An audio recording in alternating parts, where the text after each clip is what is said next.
I'm back. You know that saying, time flies when you're having fun? Well, it certainly has a ring of truth to it. I can't believe it's been 4 months since my last update. Life's been busy. Crazy busy, actually, which I'm sure you can also relate to. So, yes, time is definitely flying, and overall, it's been dang good. My family enjoyed the summer, and we moved, which was a bit intense.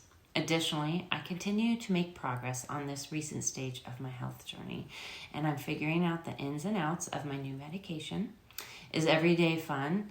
Not always, but each day is a chance to reset and start over, for which I'm more than grateful for.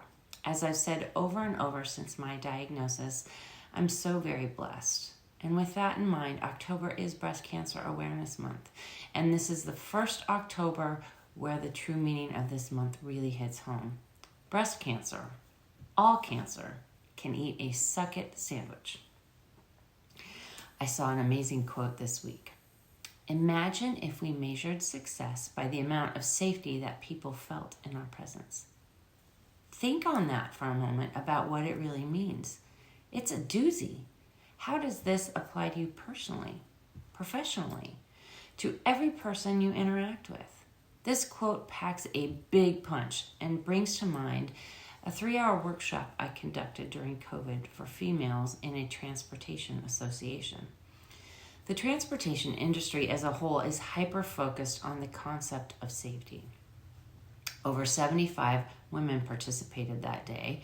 We talked about female rivalry in the working environment, and then we took a deep dive into psychological safety, what it means and how it impacts us. The workshop was very interactive, and towards the end, one woman said, "Wow, I've spent my whole career thinking about safety, but I've only ever thought of it in terms of physical safety because that's all I've been taught. I never once thought of it in terms of psychological safety, which is equally, if not more important than the physical part."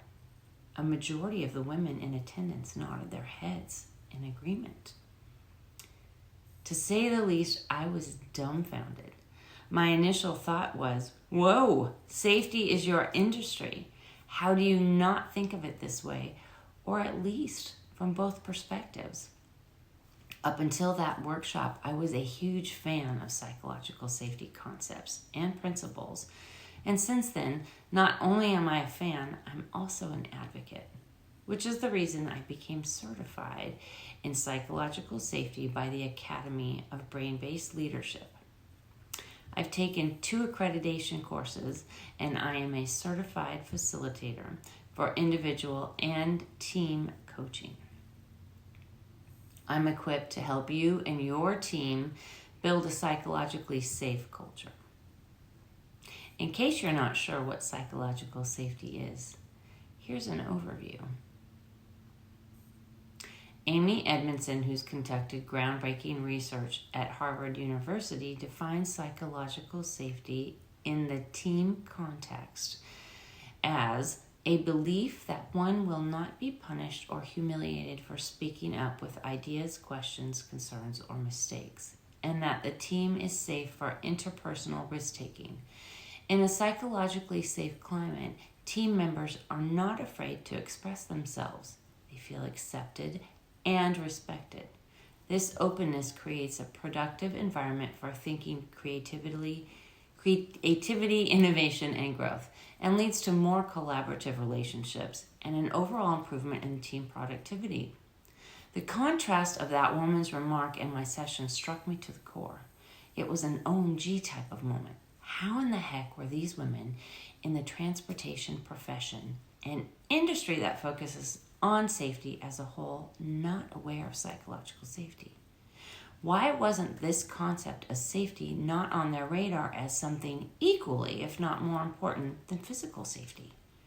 Her comment reiterated to me just how important psychological safety is, not only to me and you, but every single person you interact with.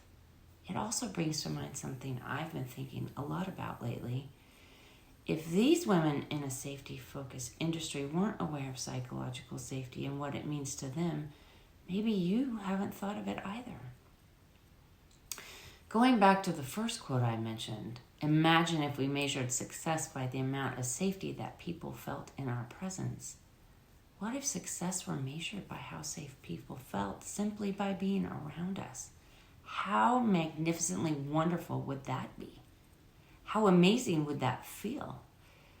It'd definitely be a game changer for so many things in this world.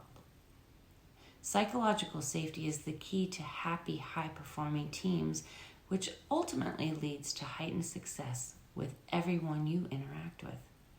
Do you want to improve your performance and that of your team? I can help you with that.